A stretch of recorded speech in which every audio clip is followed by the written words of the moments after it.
Okay.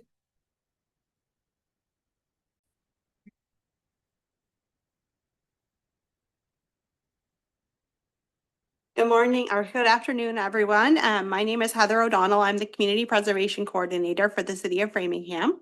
And tonight I'm joined by Karen Margolis. Hi, I'm Karen Margolis. I'm the Vice Chair of the Community Preservation Committee, and I'm here to assist Heather in this presentation. Yes. Okay. So tonight we're going to be doing an information session for potential applicants. The Framingham CPC has just opened its FY27 funding round. So this is a great time to get started to talk about the funding process. So we'll get going with our presentation. Just so as an overview, the Community Preservation Act was enacted by the Commonwealth of Massachusetts in the year 2000. It allows municipalities to adopt through referendum a surcharge on real property taxes. Funds collected by the municipality, in addition to interest and the state match, make up funds available to community for grants. CPA funds can be used for open space, outdoor recreation, historic preservation, and community housing. In each community that adopts CPA, the funds are managed by a community preservation committee.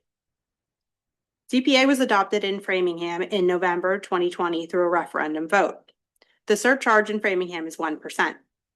To date, Framingham has funded 45 CPA projects totaling $10 million. This infographic shows the entire CPA funding process. Throughout the presentation, we'll be going into greater depth on each step of the process. The first step is the applicant orientation, which is happening right now. Anyone with a project idea first needs to submit an eligibility form.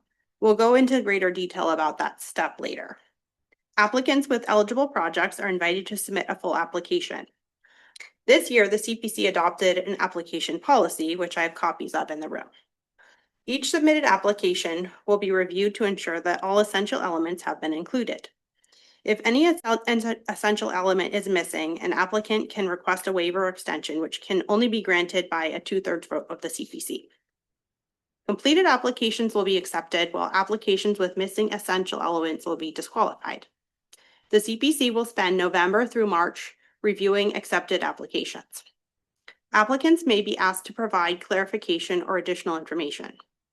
Applicants will present their projects to the CPC in January or February. Project recommendations are finalized by the CPC at a public hearing each year. Project approvals are then sent to the City Council for approval. Once projects are approved by City Council, invoices can be submitted for payment or reimbursement. Please note that non-city entities will be paid on a reimbursement basis. Invoices must be submitted with proof of payment. The CPC will be looking for financial statements to demonstrate an applicant's ability to pay for a CPA project. So now we'll be going into greater depth on the eligibility. So the eligibility form is used to see if the project meets eligibility criteria for funding under the CPA. There are two steps, as I mentioned, there's 2 steps, eligibility and full application. The eligibility form is now available online. Projects must have a clear public benefit, and I'll be sending out a written notification to let you know if your project is eligible or ineligible.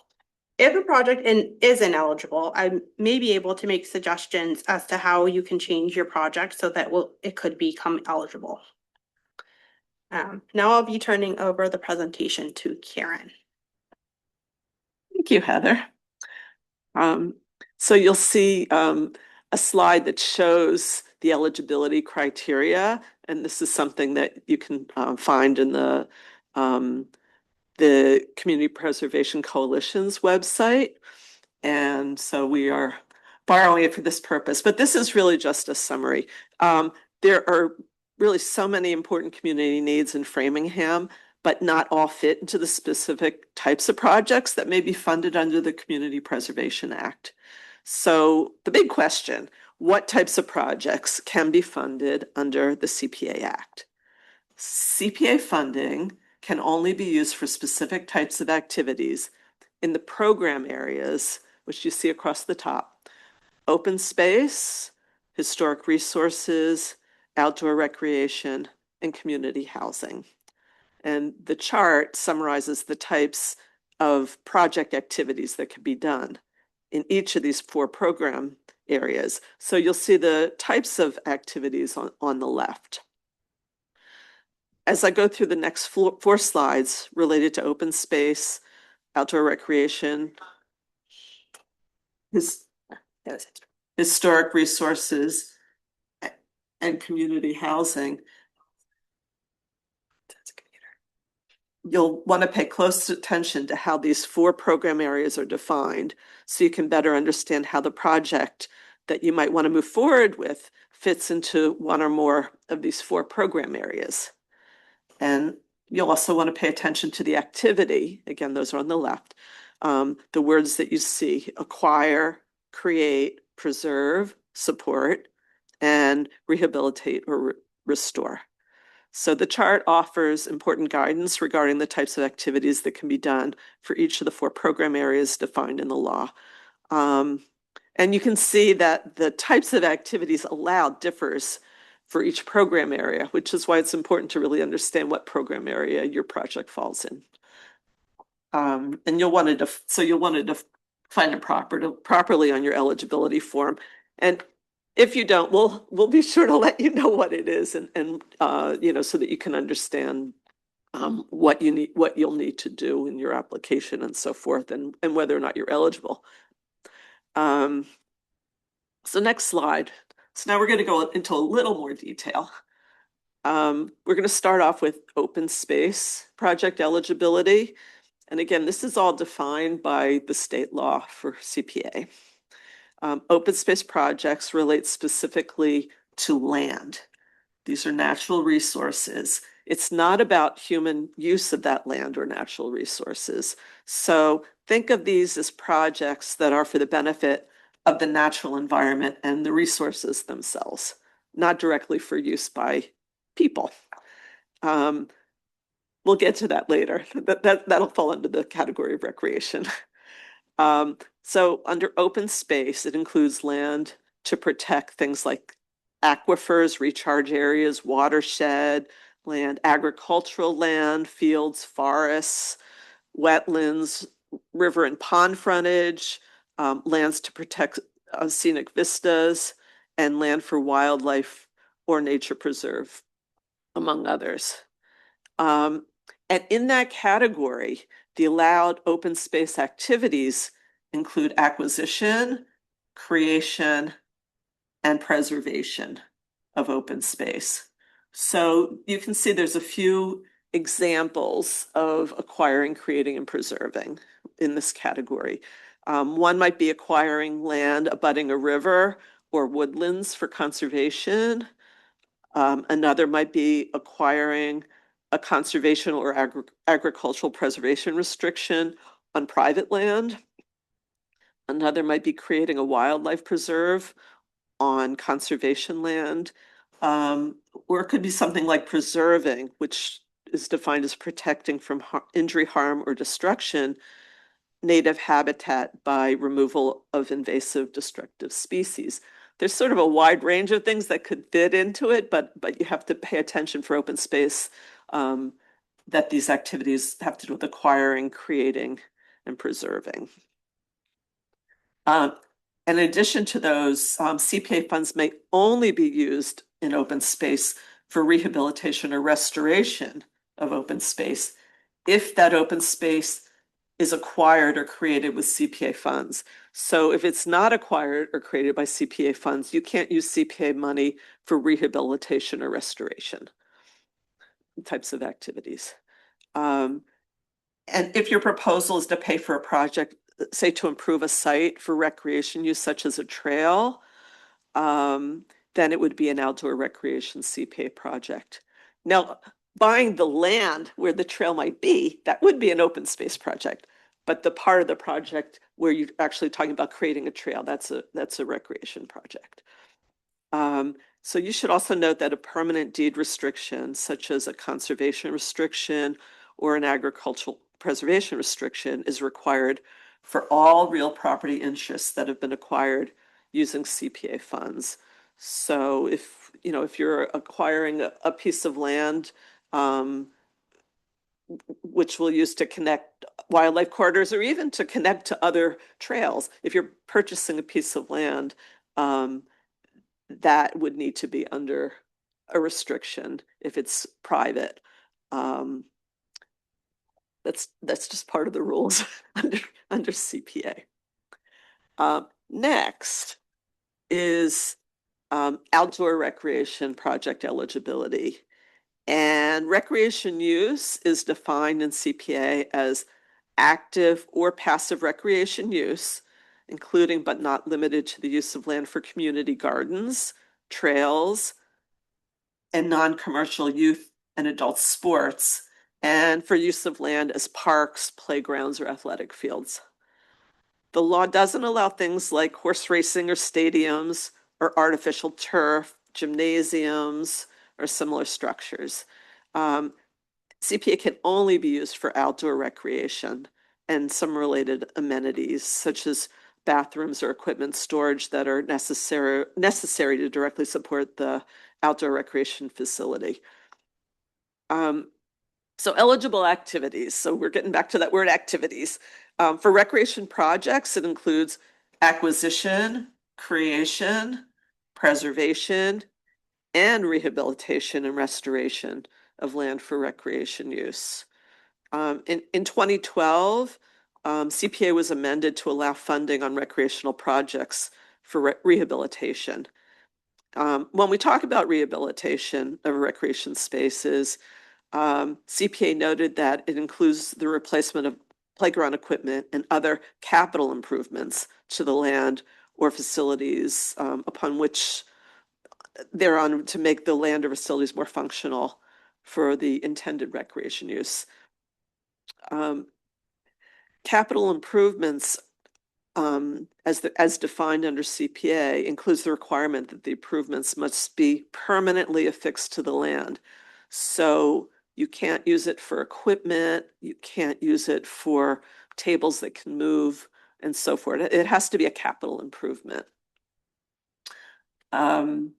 And then we have a few examples on the slide of types of eligible projects. And obviously there's a lot more. These are just samples.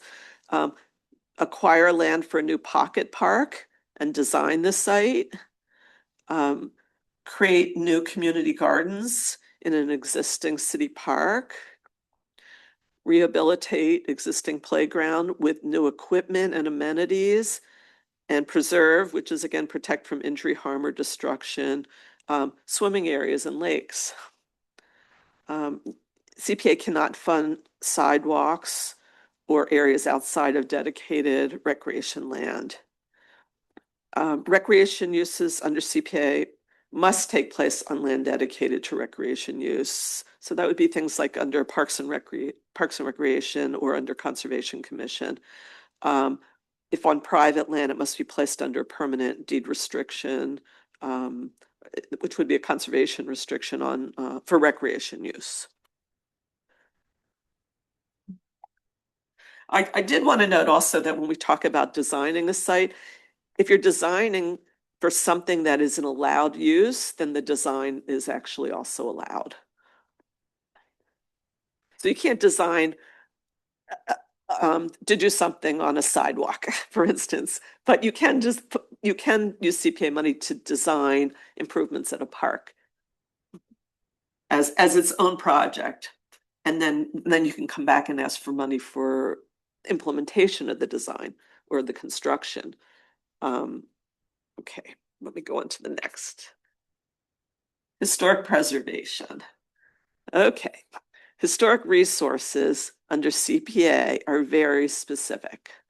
They're defined as historical structures and landscapes, including a building, structure, vessel, real property, document, or artifact that's listed or eligible for listing on the State Register of Historic Places, or has been determined by the local Historical Commission to be significant in the history, archaeology, architecture, or culture of a city or town.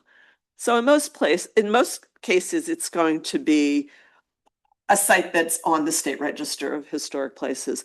But if it's not, then you would need to go to the Framingham Historical Commission for their determination that it's significant in the ways I just noted. So for this category, the things that you could do are acquisition, preservation, and rehabilitation or restoration of historic resources. So some examples of projects you might think about or might be similar to what you're thinking about is acquire an artifact or a document significant to Framingham's history, preserve a historic building to protect it from destruction or harm, or rehabilitate elements of an historic public building.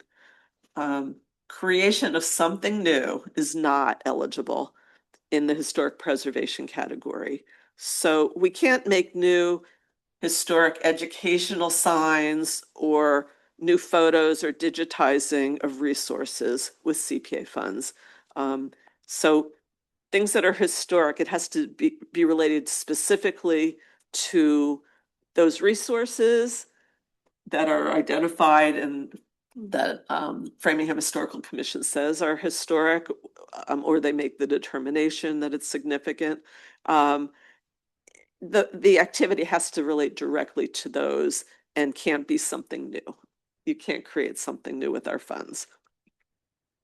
And also an important note is that preservation and rehabilitation of historic resources must be in accordance with the U.S. Secretary of the Interior standards for rehabilitation of historic structures. Okay, we're getting there. So the last category of the four is community housing. And community housing projects under CPA are projects that are affordable housing opportunities to low and moderate income individuals and families, including seniors. So it basically means that housing projects to be funded under CPA must be affordable for households making less than 100% of the area median income or moderate income. But like most CPCs, under the Framingham's CPC evaluation criteria, we place more value on housing that is affordable to low-income households, those whose incomes are below 80% of area median income who need assistance. The types of community housing activities which can be funded with CPA money include acquisition, creation, and preservation of community housing, as well as support. So please note, CPA funds cannot be used for rehabilitation or restoration of community housing unless that housing was acquired or created with CPA funds. CPA projects that involve acquisition of existing household stock often include rehabilitation prior to making it eligible prior to making it available to eligible families. So the first example that you'll see up there is acquire an existing home, rehabilitate it, and then make it available as a deed restricted affordable rental housing or an affordable home ownership opportunity for families of low income. It could also be for families of moderate income as something that you would propose. Other potential examples of CPA housing projects include create new affordable low-income housing. As you know, housing is very expensive, and often CPA funds are only one of many sources to make a project successful. Another example is to preserve, again, to protect from injury, harm, or destruction, existing affordable housing by extending expiring deed restrictions so that the property will not be lost as affordable housing. So community housing is the only category which also allows funding of support activities. The CPA law specifically considers support as activities such as grants, loans, rental assistance, interest rate write-downs, or other forms of assistance that directly assist individuals and families who are eligible for community housing, or the entities that own, operate, or manage such housing for the purpose, so this is in specific, for the purpose of making housing affordable. An example would be to use CPA funds to support community housing with a rental assistance program. And for that, on a practical level, such as assistance generally paid directly to the landlord by the entity managing the CPA funded program. Please note also that housing acquired or created with CPA funds must be protected with a deed restriction for affordability to ensure that it will continue to be used for the purpose for which it was acquired and created. So, next slide. So finally, a few things to keep in mind if you haven't been overloaded already. There are many types of activities that CPA funds cannot be used for.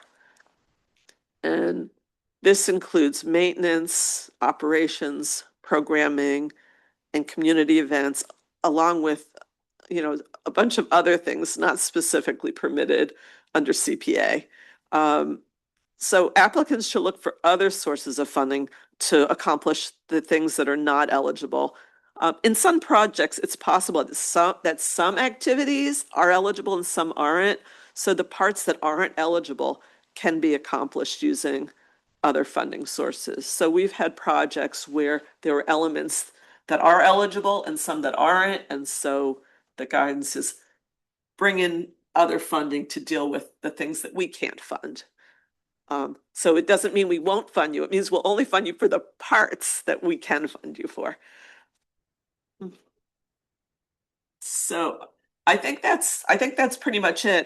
At this point, I think we're going to go through an eligibility form. Yep. And so you can see that it's sort of listed out some of the things to think about. And this is really more for the benefit of people who might be just looking at a paper copy or a PDF, just to give you some guidance. But at this point, we're actually going to take you through the eligibility form.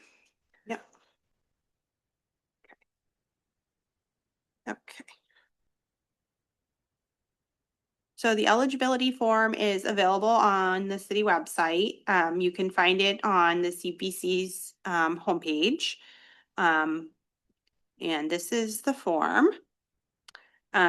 So with this form, you'll want to fill in the project title, the location. Not every project has a specific location, but you can do your best. Sometimes it's an intersection, something like that. The name of the person that's filling out the application, applicant sponsoring entity, address, phone, email. And then if the property owner is different from the applicant, you'll want to list that person and their phone number and email as well. So this is just basic information for you to fill in. And then once you get into the project description, you're going to choose which project area your project applies to. Some do apply, more than one will apply, but a lot of the time it's just one. If you need any help, let me know and I can help you figure out what kind of project you have. So once you choose your category, then you'll choose what activities you're going to be doing within that category. So those include acquisition, creation, preservation, support, and rehabilitation. So that also may be more than one may be checked, but so you want to check at least one of those boxes. And you want to be careful not to check a box that's not eligible. That's true. I'm sorry. We'll be getting to the actual things. Yeah, so you just want to be more careful about where you're checking off, and that it is in fact what it is that's aligned with what you want to do. True. Yeah. Yeah. Yep. So then you'll be providing a brief overview of your project. You'll describe what you're going to be using the CPA funds for. Make sure that if you have a larger project, you want to just describe what you're using just this pool of money for, because you might have additional funding sources. So you'll want to make sure that's laid out pretty clearly. Yeah. So just be real clear. I want to use CPA money for this. Think about it in terms of whether it's eligible or not. And then you can also mention very briefly other funding sources that might be in there to pay for other aspects of the project, if that's the case. in your Yep. project. So question number 3, is your project located on city-owned property or resources or assets under the control of a city entity? So yes or no, and if so, you'll want to identify what city entity. So like a park is usually controlled by Parks and Rec. You'll want to find that out. You'll want to contact Parks and Rec and ask them if they are controlling that site. And yeah, they would appreciate the communication anyway. So then number 4, is your project located on other public land? So state land or other resources besides the city of Framingham. You want to identify that and identify what entity it is. And then is your project on private land not owned by the applicant? So if that's the case, you'll want to check yes and identify the private entity. And then you'll briefly describe what the benefits of your project are for the community. And we do want a rough estimate of the funds you're requesting. At this point, you won't have a cost estimate. You won't need a cost estimate at this point. It's helpful, but not required for this stage in the process. So do your best to guess how much it is. So they'll include that, and then you'll give your email address. And this is just an online form. It's submitted, and these are required by September 1st this year. And we do accept them on a rolling basis. So the earlier you send them in, the quicker I will get back to you as far as whether or not your project is eligible. And if you do have an ineligible project, then I'd be able to provide you with guidance as to how you could submit a different eligible project. Right. Yep. And one thing to note is that eligible projects will be invited to submit a full application. Mhm. Those that are not eligible will not. Correct. And that it's really important that you meet with Heather, our CPC coordinator, to review the application process. So Yep. if you have any questions, so in other words, if you are told that you're eligible and to submit an application, be sure to come in Yes. and get the guidance you need, because you'll be much more likely to have a successful application with the submissions that are needed, and you'll know to connect with whoever owns or has, say, a city department that has care, custody, and control, that they need to be part of your application. So there's going to be a lot of guidance that Heather would be able to give you, because we want you to be successful. Yes. Yes. So yes, this year we're requiring applicants to meet with me after their project's deemed eligible, just to go through the whole application and identify what specific items they will need to submit. So, and then after a project's been deemed eligible or ineligible, we do send out written notification to each applicant. So we'll be sending that out. So we will go back to our PowerPoint.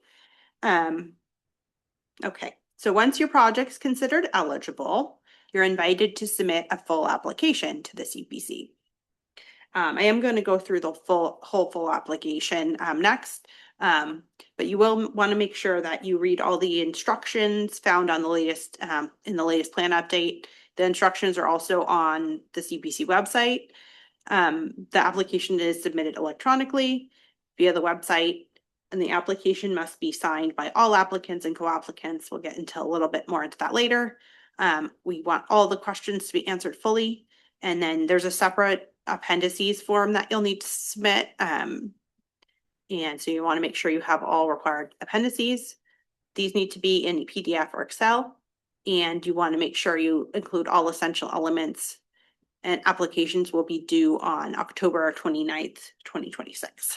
So I'm going to actually pull up the whole application. Yeah, I just wanted to note that another reason for getting your eligibility form in early is that then you can get the feedback early. You'll be able to start on your application sooner. And so rather than wait until, just before the deadline, it doesn't really give you a whole lot of time, because it will need to be reviewed. It will need to go to the CPC for confirmation as to whether it's eligible or not. So, there is a process to it. So the sooner that you can move forward on your eligibility, the sooner you'll get your response, and then the sooner you'll be able to more quickly Mhm. submit an application. So it's really for your benefit. It helps us too, because then we're not inundated on the last day with a million of these forms. I mean, well, we would love to get a million forms. Well, not exactly. We'd love to get a lot of forms, but it's nicer for us and probably for you if they, they come in as you're able to fill them out. And the eligibility form is really not that complicated to fill out, and Heather can help with that as well. So we're really, we want to be service friendly. We want you to be successful in what you do. So big suggestion, don't wait to fill it out at the last minute without help. Yep. So for the full application, this is not finalized yet. The committee is going to be approving that pretty soon. So this is basically the form from last year. So there's been some minor changes at this point, but this basically most of the questions are pretty much the same. So the project title, you already have that from when you submitted the eligibility form. After your project's deemed eligible, I will be sending out your project tracking number, so you'll need that. And then your location, and then your category. This is similar to the eligibility form. Then you'll put in your funding request and your total budget. At this point in the stage, you need to have an actual cost estimate. So this will not be a guess, it'll be an actual cost estimate from a vendor familiar with this kind of project. Or other professionals who, Right. Who can give you an estimate on what it will be to do your project. Yep. So then you'll include your the organization sponsoring the project, the authorized representative. And if you have an applicant or co-applicant, there's two applicants or more than two. You'll list those people and entities, include your title, mailing address, and all that. Okay, so then we get into the actual questions. Question 1 is probably one of the most important questions on the application. It's the project overview. You'll want to provide a detailed project description, including specifics of the project site and the scope. We really want you to focus on what you're using the CPA funds for. You'll want to describe what activities this project will be paid for through CPA funds. Yeah, you can get into more detail about the project, but this isn't really where you'll want to put any background information, things like that. This is not where this should go. So really just focus on what you're doing with the money. Right, yeah. As Heather said, you want to be very specific. So you don't want to keep us guessing, like, is this a design project? Is this a construction project? What are we talking about? So if we aren't clear about what you're proposing, that's not going to be a good start.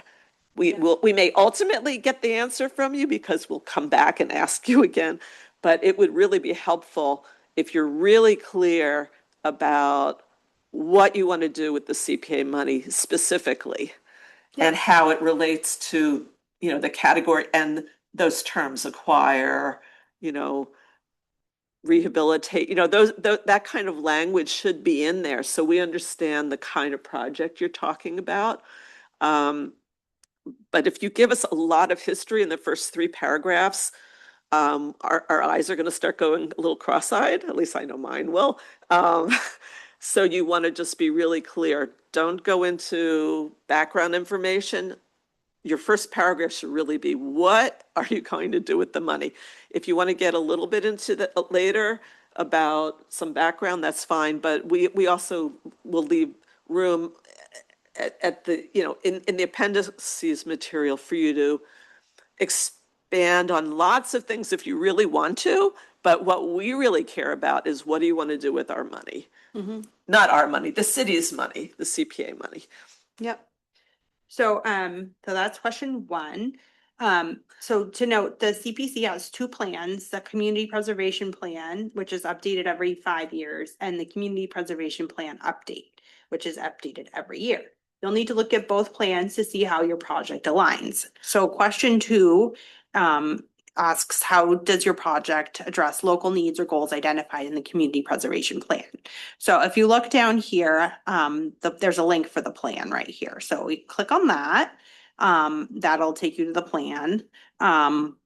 So that's the plan, and that's on the website as well.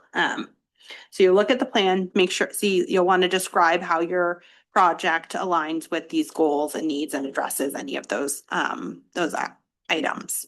Yeah, so for instance, some of what's in there came, say, from other housing plans of the city. Mhm. So how do you align with that? Or how do you align with the Parks and Recreation plan? So instead of you having to go to each individual plan, we try to consolidate it within that 5-year plan. You're perfectly welcome to go directly to city plans if you want to. It might take a little bit more work. But we're really trying to see, well, how do you align with the things that the city in the past has says is important to them, and what's noted as important Yep. to the CPC, the Community Preservation Committee, Yep. taken from those plans. You want to talk about how your project benefits the community, who the project will serve, things like that. You'll talk about that. Yeah. So Um, I just want to go back mhm. that there's also on the updates is where we talk about what the priorities Oh, yeah, are. that's number 3. Yeah. Oh, you didn't get to that Yeah. yet. I'm sorry. Go No, on. I'm still on number 2. Jumping ahead. No, that's okay. I can't see it. So number 3 is meeting priorities in the community preservation plan. And then how does the project meet the general criteria in the most recent community preservation plan update? So that's when you'll see the link. There's a link for the plan update here. So you'll need to look at that plan as well. And so that there's general criteria, and then there's also category specific criteria. So the general criteria is more about strategic funding, leveraging funds, things like that. Does your project meet more than one of the categories, things like that. The category or the project specific categories criteria is specific to the historic preservation, housing, outdoor recreation. So you do need to go through the plan and identify how your project meets both of those things. And just to note, if you have an outdoor recreation project, you don't really need to explain how it would benefit housing. Not every category is going to be addressed for every project. So Right. only stick to what actually is applicable. You don't have to make the answer fit everything. Yeah. Yeah. Right. And also it's not helping you if you decide to list every single priority when in fact you really only fit 2 or 3, Mhm. and then try to make your project sound like it fits all the rest. So it's really more beneficial to you because it'll be easier for us to see it and understand it. If you really focus on how you really do meet those criteria that we see as things that we think are beneficial. Yep. The things that we'd like to see. But if you list every single thing and then try to make your project fit into it, you're not helping yourself. Yep. Yeah. So Yeah, just advice. that's good. So we do ask if your project incorporates universal design or other best practices. If not, you can just write NA. For any of these questions, if it's not applicable, you write NA, not applicable. We ask about the environmental impact. If your project positively impacts the natural environment, or if it negatively impacts the environment, we would like to know that. You want to talk about any sustainable design practices incorporated into the project. Does your what best environmental practices are measured will be used to mitigate potential negative impacts. So Yeah. all these things. Yeah, and a lot of projects won't really have a whole lot to say about the environment. Mhm. If it's a recreation or an open space kind of project, it probably will. If it's rehabilitating the wall on a historic building, And no, yeah, then you might want to talk about, that the materials that are just, or that you're going to try to do more reuse and rehabilitation as opposed to, so in other words, you can give us the information that's relevant to your project, but keep it focused on your project and Mhm. not try to incorporate anything that could ever be said about it. So really just related to your project. Are there environmental issues? And it could be that there are. Maybe there was an environmental report that has been submitted on our project site that we need to be aware of. So, you know, that's all well and good, but we're not trying to create work for you. So it's really just tangential that you're related to the project. Then just note, you know, that we will be reusing material. We are going to try to preserve the building using existing materials to the extent that we can. You know, we will, you know what I'm saying? So we're just trying to get you to focus on what actually is relevant. And if it's not applicable, we're not looking for you to try to find an answer. If it's not applicable, it's not applicable. Yep. So, are there any planning environmental studies or assessments required to undertake this project? You'll want to list those. If so, and who's responsible for those activities? What's the cost of those activities and what's the funding source for those activities? Are city or state environmental permits required to do the project? If so, who will be undertaking those? What's the funding source for those? So all that will apply to only some of the projects. So for community support, you'll want to describe what level of support you have for the community. And then you'll want to include letters of support. That's a separate appendix. So we'll go through your appendix list later, but this is one of the things you'll want to attach. Yeah, but it would be nice if you have a very brief narrative. Yes. Instead of just say see appendix, right, whatever the number is. Describe, you know, we have support from these groups and explain why they support the project. So the budget information, you need to submit both a budget summary form and cost estimates. So for 7A, you'll describe the specific tasks that will be carried out using CPA funds. And then you'll describe what other funding sources you have and what tasks will be carried out with each of the funding sources. So you want to describe that. And I will go through the budget summary form later, but that's a separate form that you'll need to fill out as well.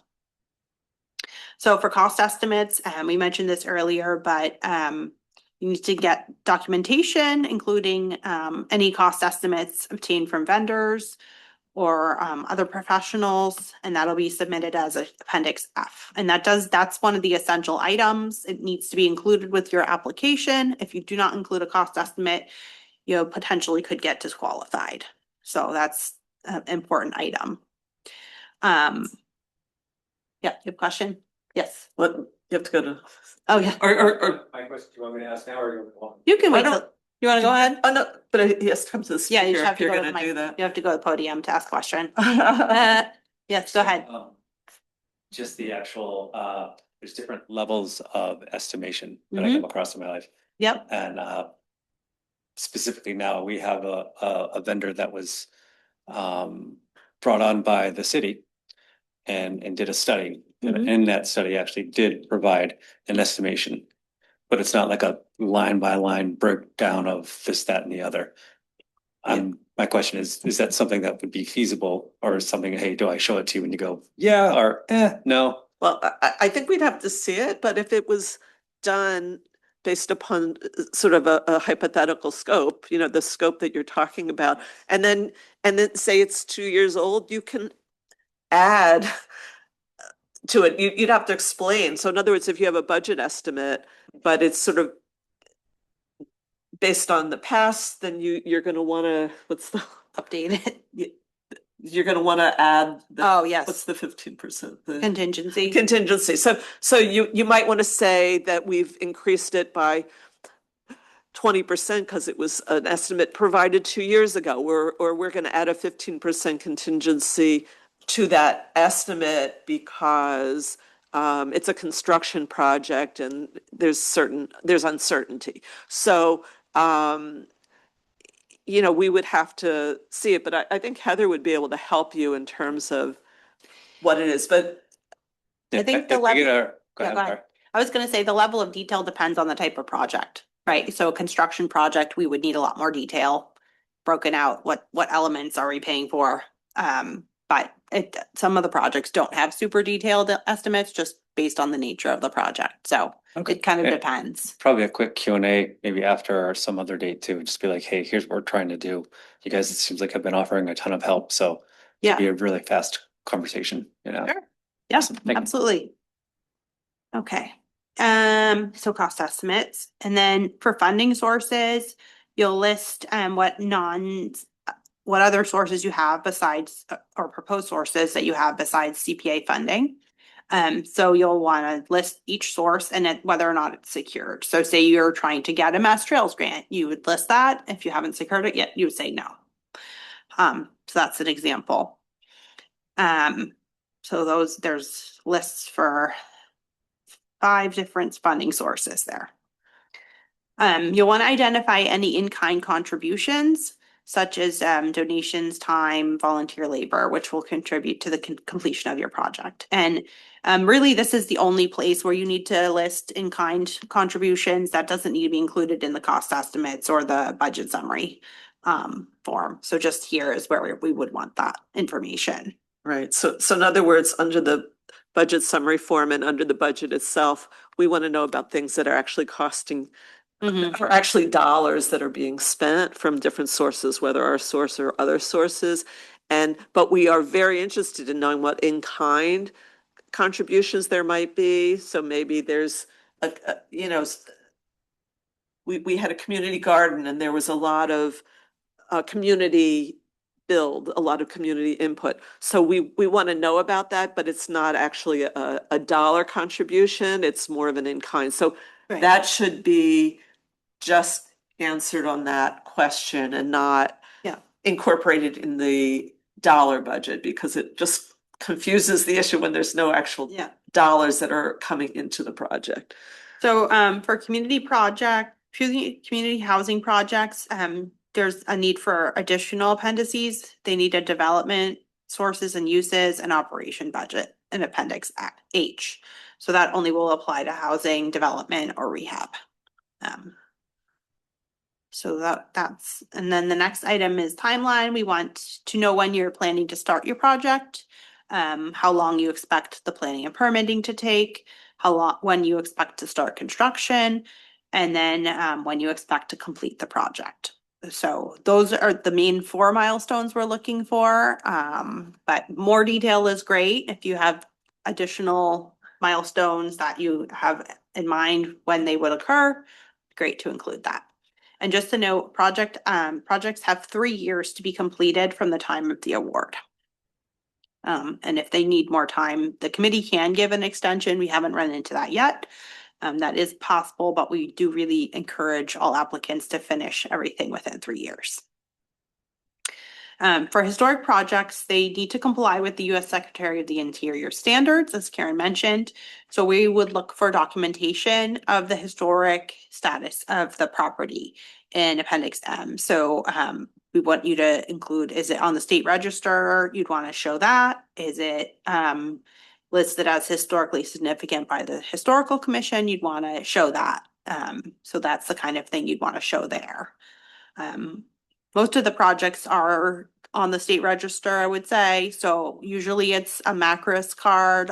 That's usually what happens, but it could also be a designation from the Historical Commission. Right. And so anything that's on the National Register is automatically on the state register. So just so you know that, but under the CPA law, they talk specifically about the state register, being on the state register. So then you'll want to identify the owner, legal controlling party of the site, and documentation. If you're trying to acquire a site, you'll want to document any steps you've taken towards doing that. And then you want to identify the owner or controlling party of the application and the authorization of such entity for the application. So if you're looking to purchase land, we do really want the owner to sign off that they're agreeing to this application. And then you want to provide documentation of site control. So that's the assessor's card, title or deed. Usually it's the assessor's card. And the assessor's office can help you if you need help with that. They're very helpful to provide that if you're not able to figure that out yourself. Right, and it could be that you have a purchase and sale for a property or an offer that's, subject to, say, getting this funding or so forth. So that kind of thing would be important Mhm. to know too. So just to show that you have some, as you're coming before us, that there is some interest if you're talking about somebody else's private property. Yeah, so it's not going to come up that often, but it does come up. So with restrictions, you want to identify if there's any existing deed restrictions and the parties who hold those restrictions. That examples of restrictions include conservation or historic preservation restrictions. And then if the project entails privately owned assets, you'll want to talk about how the public can enjoy the proposed improvements that'll be paid for with CPA funds. Right, well, it's actually, which is something that we're changing, and the Right. language is more how the community can benefit, Right. not as opposed to enjoy it. So how does the community benefit from the project? So for instance, if it's a private historic building in, say, Framingham Center, and you're fixing a facade, which is, important within the historic district, as long as there's a public benefit. So if it's an interior renovation of a private home, no, that's not going to go very far. But if it's external, or if it's internal, and say it's owned by a nonprofit, say the Framingham History Center, but there's access to the interior, it's a museum. There's public access, so they can show that even though technically it's a public building, it is under lease by the Framingham History Center, but they had to show, when asking for interior renovations, that what's being improved is accessible to the public. So in other words, it's a museum, we have hours, we have people come in for these programs and so forth. It's publicly accessible. So going along with that, if the project includes historic preservation, are the improvements visible to the street? How can public enjoyment of the historic resource be ensured? You want to talk about how the public can use this resource. So that is all related to historic preservation.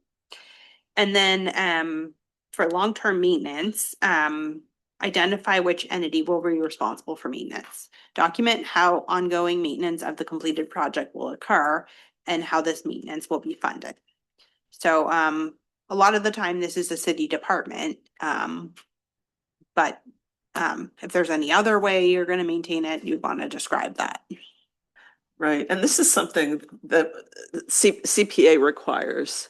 That this is something that they have in their own I don't want to say guidance, but under the law that we're supposed to find out how it's going to be maintained, because they don't really want CPA money to go toward projects that are then just going to fall apart again.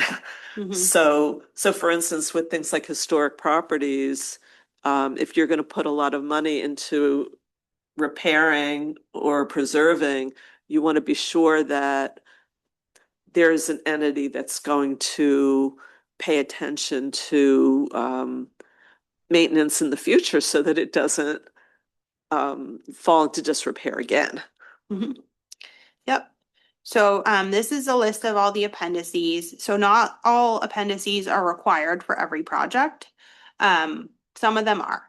So Appendix A is the signature declaration page, which I'll show that next. That's you'll have to list the applicant and any co-applicant and owner of the property. So you'll need to actually sign that and then scan it, include that with your application. That's Appendix A.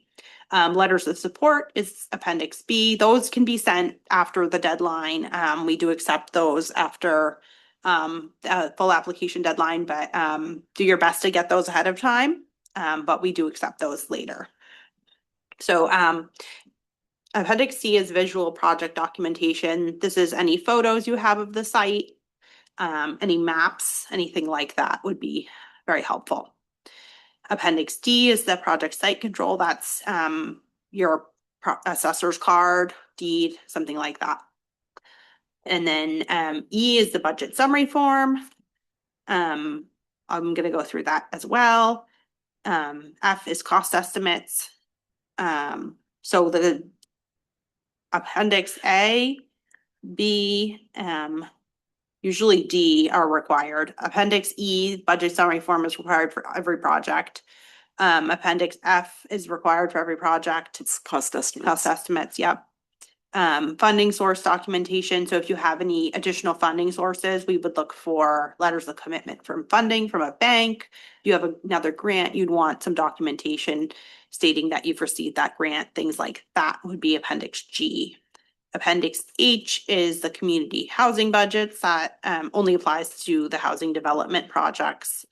I is site plans, so that's only going to really apply to like a construction project, things like that. Maybe to more so those projects. It won't apply to Right. every project. Or to a purchase Yeah. of a project. So this natural resource limitations, wetlands maps, that only applies to certain projects. Appraisals, that'll be if you're doing an acquisition, you would need to get an appraisal. And we want a current appraisal, probably within the last year. Yeah. An appraisal from 5 years ago is not really accurate, so.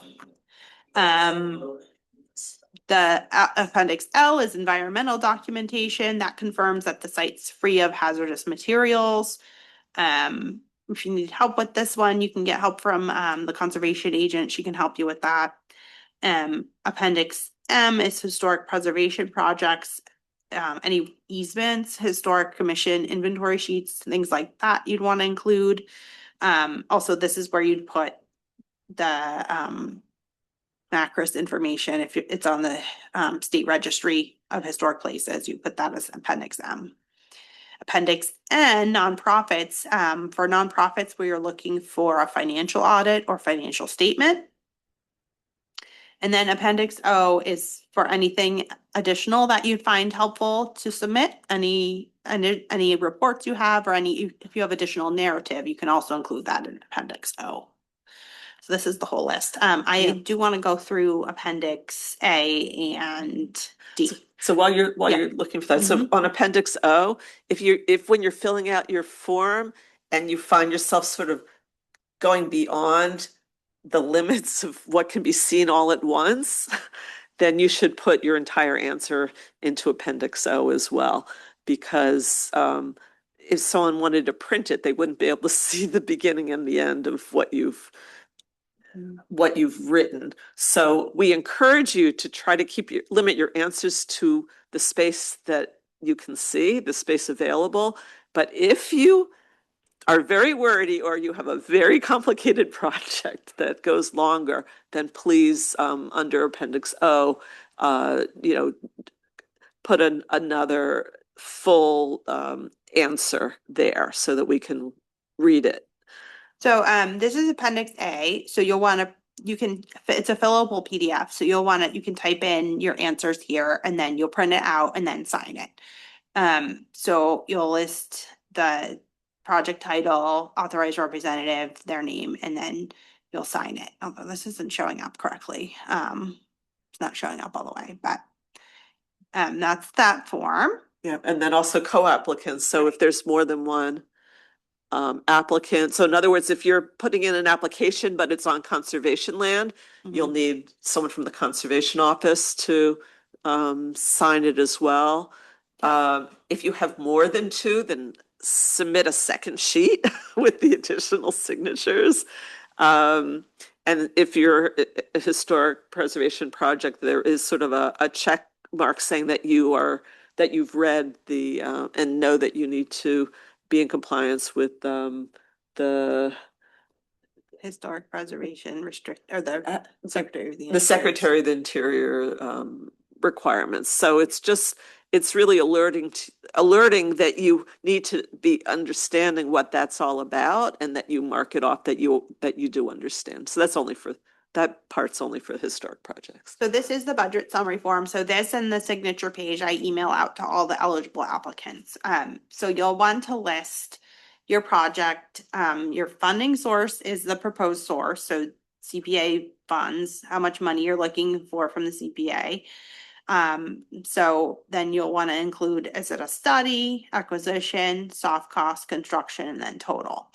So some applicants have only one funding source and some have many.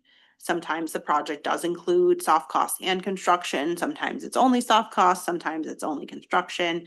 But you'll want to break that all down. And there is a note that a contingency is recommended for construction costs. You'll want to include that in your construction budget. It shouldn't be a separate item listed out. It should be included in the total construction. Yeah, so just to be clear, along the left column, the first one is CPC, that's where you're going to list your funding sources. Yep. So in other words, perhaps a second source is Mass trails or. mass trails. Yep. So it may be that all of the funding is for soft costs. So soft costs are things like engineering, architects, design, things like that. So those, yeah, I can't see that far.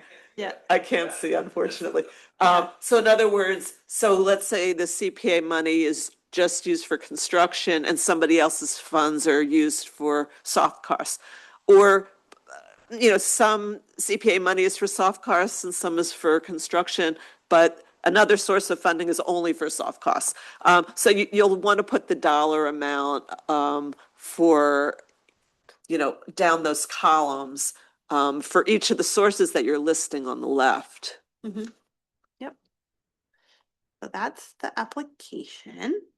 So I'm going to go back to the PowerPoint now. Okay. So, oops.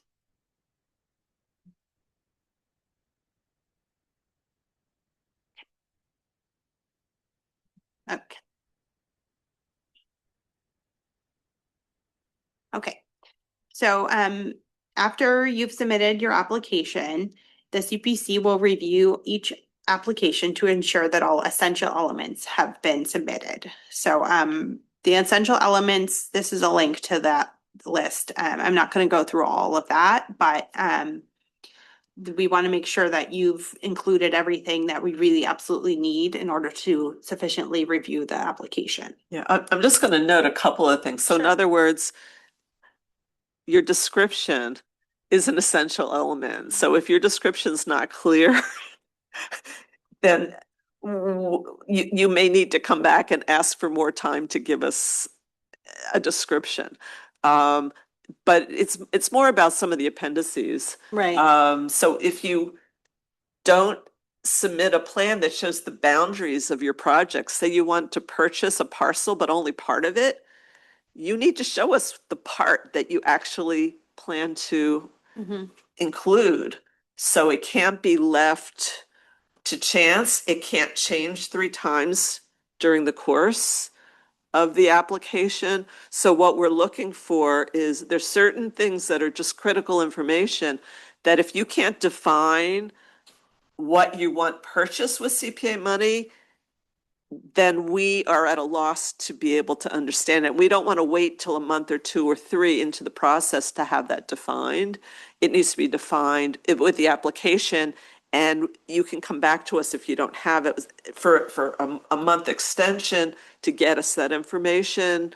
But I think what we're trying to do is just have a more clear process where everyone knows what the expectation is. And so there are certain things that just have to be included. We'll give you a month reprieve, but it can't go beyond that. So that helps it so that there's not a lot of frustration. So if there's things that you can't define yet, then you might not have a definitive project. So that's, so when we talk about essential elements, it's really just the primary information that we need to understand what it is that you're asking to be paid for with CPA money. And if we can't really understand what it is, then the project isn't ready to go. And it'll save a lot of frustration I think on both sides. Mhm. Yeah. So you'll be notified if your application is deemed accepted or incomplete. If the application's considered incomplete, you'll be offered a grace period of 30 days from the application deadline by a vote of 2/3 of the committee to provide the missing essential elements. You can also request a waiver of essential elements that can be provided by the CPC, but also requires a 2/3 vote. Right. So it may be that there's certain essential elements and there's a reason why you're unable to provide it, and it makes sense. And so we're just trying to have ways out. Like we wanted to, have fail safes. So we're requiring things, but we're also saying if there's a good reason for it, we will entertain that. Mhm. So either with an extension or with just saying, okay, we understand you don't need to provide it. So once an application is accepted, the CPC will review it to make sure that all the questions have been answered fully, to evaluate the strengths and weaknesses of the proposal, assess how the project aligned with the community preservation plan and the plan update, and conduct site visits as needed. The CPC will follow up in writing to request additional information if needed. Applicants have the opportunity to submit requested materials. Some projects do evolve over time. For example, the scope may be reduced and applicants may submit additional materials to reflect such changes. So that is that portion. The project evaluation criteria is available on the CPC website and in the plan update. Every project should address identified needs, goals, and/or priorities listed in the community preservation plan. Priority is given to projects that have substantial community benefits, are visible, save resources that are threatened or lost, or increase accessibility. Other priorities are listed in the plan as well. The CPC seeks to fund projects that strategically use CPA funds. Example of this include leveraging CPA funds to obtain other funding sources, addressing a longstanding need or urgent need in the community, and/or addressing 2 or more CPA categories. There's a more specific additional evaluation criteria for each of the 4 project categories. Right. So as Heather said, that's what you'll find in the plan updates, but they're also, it's just individually available on our website, right? The criteria. Criteria, I don't know. I'll have to look. You'll have to I'm look. not sure if the criteria is a separate document. It is definitely in the plan. So it's in the plan update. But it may also be a separate document Might be. on our I'm not sure. webpage. Yeah. But we can put it We could make there it a too, which might make it a little easier to find, just because it's important. It's important for you to say how you meet Yeah. the criteria. And again, as I said earlier, you don't want to just list every single criteria and then try to try to fit your project into everyone. You really want to do what really makes sense in terms of how you meet Yep. each of these. And if it doesn't, you don't have to list it. We're not looking for every project to meet every evaluation criteria. So Yep. So step 5 is applicant presentations. Applicants will be invited to present to the CPC in January, February 2027. Project presentations will be 15 minutes long with time allocated afterwards for CPC members and the community to ask questions about the projects. Most applicants do use slides for their presentation, just FYI. So then step 6 is deliberation and decisions. After the applicant's presentations are complete, the CPC will deliberate on the strengths and weaknesses of the projects. The CPC will determine the funding amounts and the condition for each individual project. The CPC will determine how much of its available funding it will spend that fiscal year, And at a public hearing, the CPC will vote on project recommendations. This includes any conditions and the funding amount recommended. Recommendations are sent to the city council for approvals of the projects. That's that portion. So now we've come to the end of our presentation and we would love to open up the floor for any questions you might have. So I do have people on Zoom, so if you have a question, you can raise your hand. Yeah. We can start in person if you have any additional questions. No. Okay, so before you do that, I Yes. just want to say, it is a lot. I mean, it is a complicated application, but while individuals may feel very comfortable doing the eligibility form and they can get guidance, once you get to the application itself, more times than not, you're probably working on a piece of public land, whether it's park or conservation. And so it will be those departments that will work with you to put these applications together. So it's not something that we're expecting you to do alone. In fact, we want those departments to be in conversation with you and working with you, and they will assist in making sure that the applications are done properly and are complete. And so Heather will be able to help you in connecting to the proper department that has care, custody, and control of the property. And sometimes it might just be general in terms of the city. So let's say it's a historic city property that you're talking about, then, you know, it's not always just Parks and Rec and Conservation Commission, but that's more typical. So Heather will help you. It's definitely a complicated application. It's the nature of Community Preservation Act and the things that we're required to do. So anyway, but we hope to be able to hold some hands and assist. Yes. So do you have any additional questions that you wanted to ask Steve or? That was very comprehensive. Okay. I do have a few people online. I don't know if anyone online wants to ask a question. You can raise your hand if you'd like. Otherwise, we might be done. Don't see anybody raising their hand, so. Okay. Well, I guess we're done. Yeah, just want to thank everyone who Yeah. showed up, and Yes, this will be available. It is recorded. it is recorded, yes. And will We'll be put it on the available. website. Mhm. Yeah, on our website. Heather will be sure to take care of that. Yes. And again, Heather is available to answer any other questions that might come up after the fact. But we do encourage potential applicants to review this video and also review our materials and then talk to Heather. Correct. All right. And thank you, Heather.